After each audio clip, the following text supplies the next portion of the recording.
মা অন্নপূর্ণা রান্নাঘরে চলে এসেছি নতুন আবার একটা ভিডিও নিয়ে। চলো আজকে একটু চিকেন চাপ করাটা দেখাবো। মশলাটা এবার রেডি করে নেব। এর মধ্যে দেখো পাকা লঙ্কা দিয়েছি, আদা আর রসুন একবারে পেস্ট করে নেব, সঙ্গে পেঁয়াজ, একটু জল দিয়ে দিলাম। পেস্ট করা আমার হয়ে গেছে। এবার দেখো চাল মগজ, কাজু বাদাম, আমন্ডস,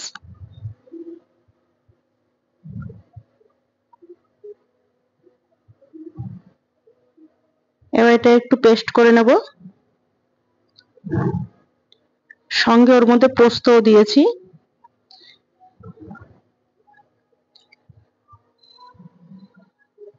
সব দেখো হাড়ের থেকে মাংস নিয়েছি, লেগ পিস থেকে।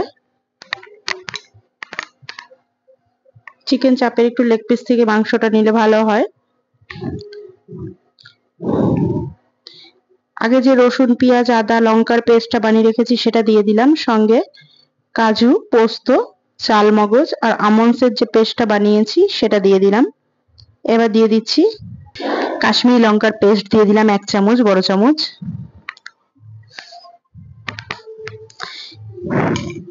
সঙ্গে টক দই দিয়ে দিচ্ছি ফেটিয়ে রাখা।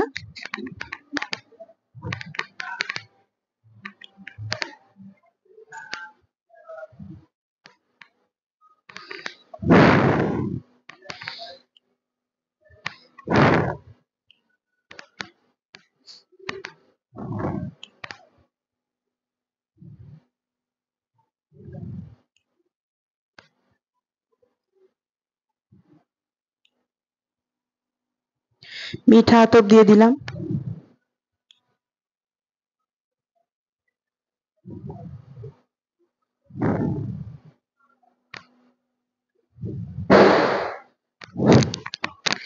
গ্রেট করে দিচ্ছি জায়ফল।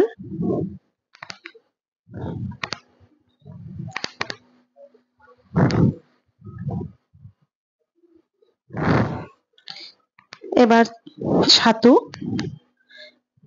এটাকে আমি শুকনো কড়াইতে টেলে নিয়েছি।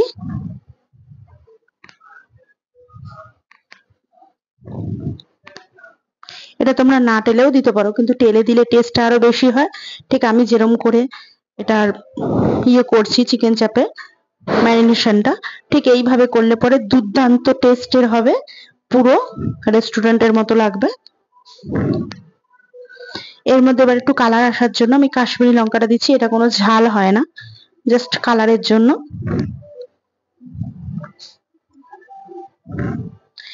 এখানে গাওয়া ঘি দিয়ে দিচ্ছি, এটা আমার ঘরের তৈরি করা ঘি, এটা 1 চামচ দিয়ে দিলাম।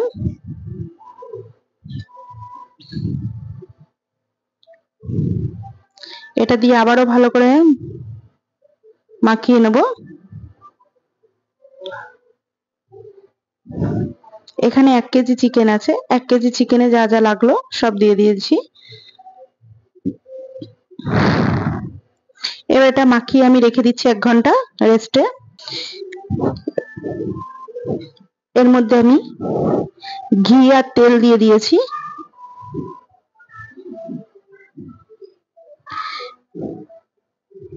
ঘিয়ের পরিমাণটা বেশি দিয়েছি, তেলটা অল্প দিয়েছি। এর মধ্যে এটা ঘিয়ের উপরেই করছি আমি।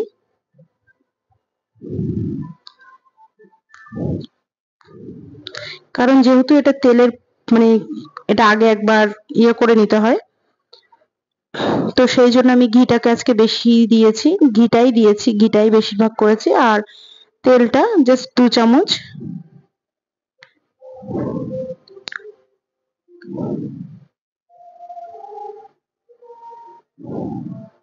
আর চিকেন চাপে কিন্তু তেল একটু বেশিই লাগে, সেটা তোমরা জানো। তেল হোক ঘি হোক যে যেটা দিয়ে করবে।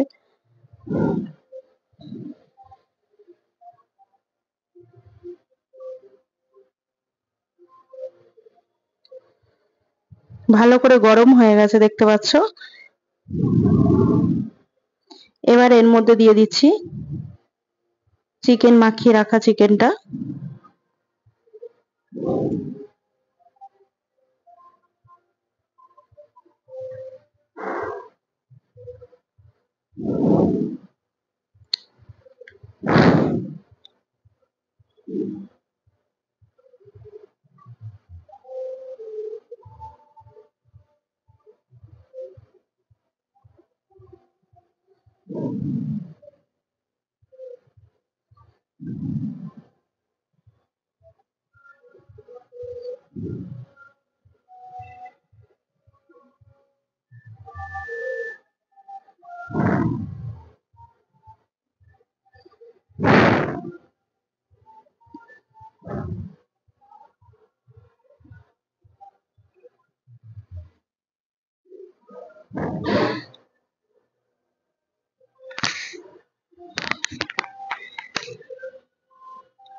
ভালো করে এবার কষিয়ে নেব।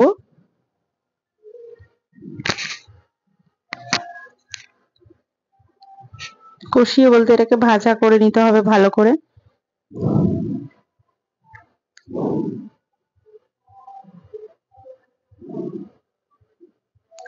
এত টেস্টি হয়েছিল এটা, এইভাবে করে একবার দেখো অবশ্যই ভালো লাগবে।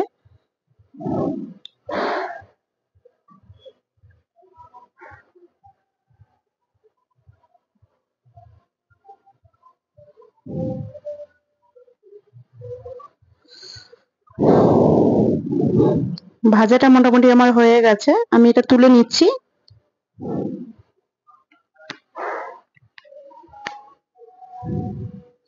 একটা একটা করে, কারণ মাংসের পিসগুলো অনেকটাই বড় বড়, দুটো করে খুন্তি হাঁটছে না, বড় খুন্তি নিয়েছি তাও।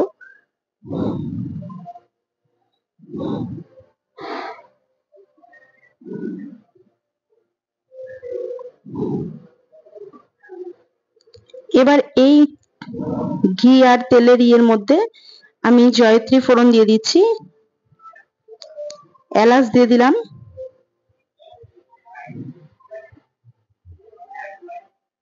ভালো করে এটাকে এবার একটু নেড়ে নিলাম।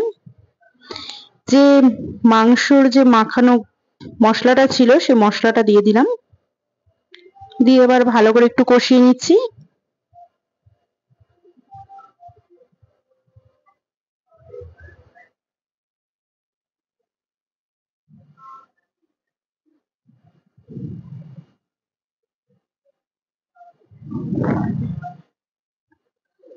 মশলা থেকে তেল ছাড়া শুরু হয়ে গেছে, দেখতে পাচ্ছ।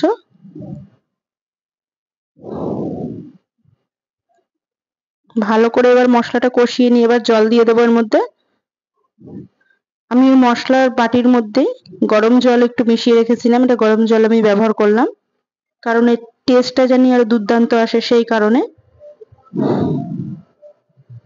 গরম জল দেওয়ার কারণ টেস্টটা আরো দ্বিগুণ আসে। এবার ভেজে রাখা মাংসগুলোকে দিয়ে দিলাম,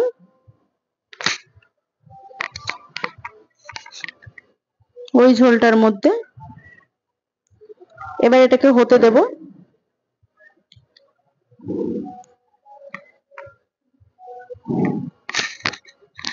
চিকেন চাপটা মোটামুটি আমার রেডি হয়ে গেছে, দেখো এই যে গ্রেভিটা পুরো গাঢ় হয়ে গেছে। ওপর দিয়ে গরম মশলা ছড়িয়ে দিলাম।